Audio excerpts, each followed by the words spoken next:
Hitungan, cewek bidadari pasti kabur tuh kalau kita hitungan. Gitu. Jadi modal tetap perlu ya, Pak? Iya, maksudnya ya bermodal dikit lah gitu.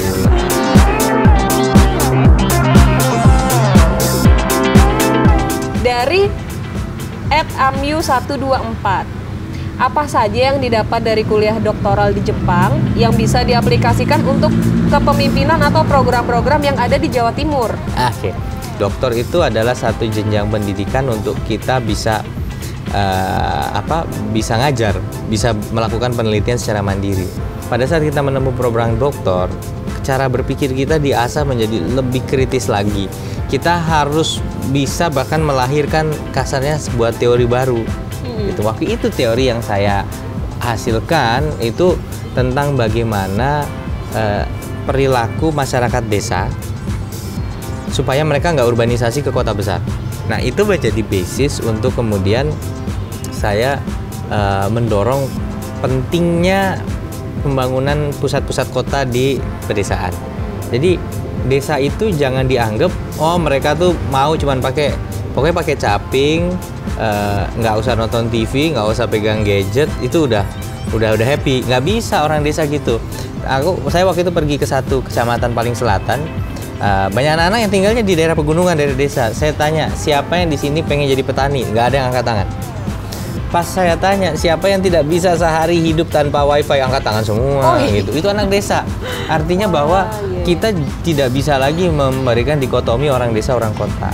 Orang desa at some point dia tetap butuh yang namanya urban amenities, satu fasilitas perkotaan. Dia kadang pengen nonton bioskop, dia kadang pengen jalan-jalan di taman, park, dia kadang-kadang pengen kuliner, dia kadang-kadang pengen akses layanan kesehatan yang lebih baik. Nah, cuman kan kalau di tiap desa dibikin gitu kan nggak mungkin. Nah, maka dibikinlah satu tempat yang bisa melayani beberapa desa sekaligus. Fasilitasnya nggak usah selengkap kota besar, tapi minimal yang basic-basic tuh ada.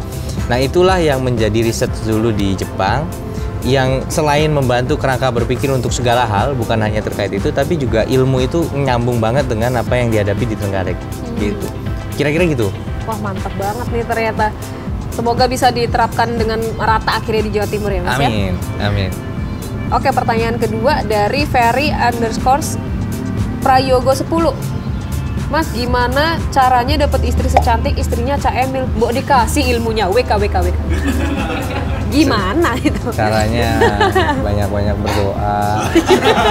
Tuh dengerin nih, Dek. Nggak tahu ya, gimana jawabannya ya kayak gini? Awal ketemunya gimana? Maksudnya mungkin bisa diinget-inget kenapa bisa dulu, gitu kan? Saya kan nyanyi. Nah, lagu yang saya remake kan lagunya Utha Likumahua. Tahun berapa tuh? Waktu itu tahun 2011. Ya, 2011. Nah, terus kenalan dengan, saya manggilnya Om Utha waktu itu ya, almarhum ya. Nah, punya manajer.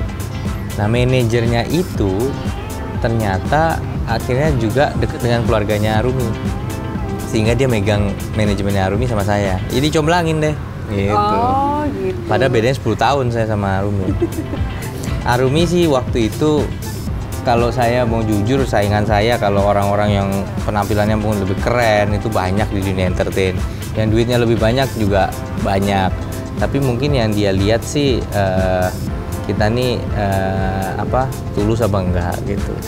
Ya, jadi nggak perlu terlalu fancy gitu. Malah kalau kita justru merasa pede hanya karena sesuatu yang keren-kerenan, hati-hati itu, belum tentu hubungannya langgeng. Tapi juga jangan pelit.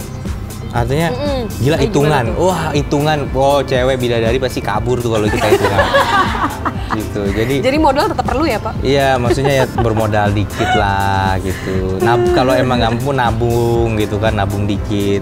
Terakhir, Mas Emil, mungkin ada pesan yang pengen disampaikan ke teman-teman millennials sebelum kita closing? Definisi milenial itu kan sebenarnya generasi yang berkembang di tengah-tengah perkembangan IT, perkembangan medsos, perkembangan gadget, sehingga kita adalah generasi yang tidak bisa lepas dari gadget, nggak bisa lepas dari teknologi. Nothing wrong with that gitu. Tapi jangan sampai kemudian kita lebih dekat sama orang yang jauh daripada orang yang ada di dekat kita.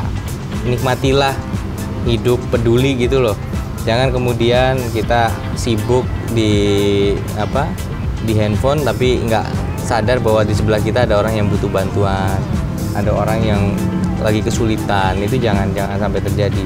Dan kalau itu kita lakukan, kita akan jadi generasi yang punya kepekaan sosial, karena generasi kita lagi dituduh sebagai yang nggak punya kepekaan sosial. Ini harus kita lawan gitu, nggak bener itu, nggak bener.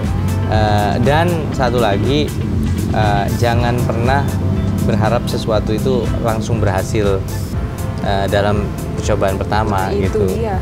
Harus suka yang instan biasanya. Exactly. Walaupun juga belum tentu benar, tapi kan itu tujuannya. Maunya yang instan, maunya yang cepat. Jangan nikmatilah prosesnya. Nikmati prosesnya. Oke Mas Emil, makasih banyak udah sharing. Thank you. Luar biasa, sosok muda, berkarya luar biasa. Sampai akhirnya perjuangannya berakhir di kursi Wakil Gubernur Jawa Timur di hari ini. Kita doakan bersama-sama semoga Bu Khafifa dan Mas Emil juga bisa bekerja lebih baik di periode kali ini ya, 5 tahun ke depan. Bareng anak-anak muda. Bareng anak-anak muda. Bareng IDN Time juga. Ya.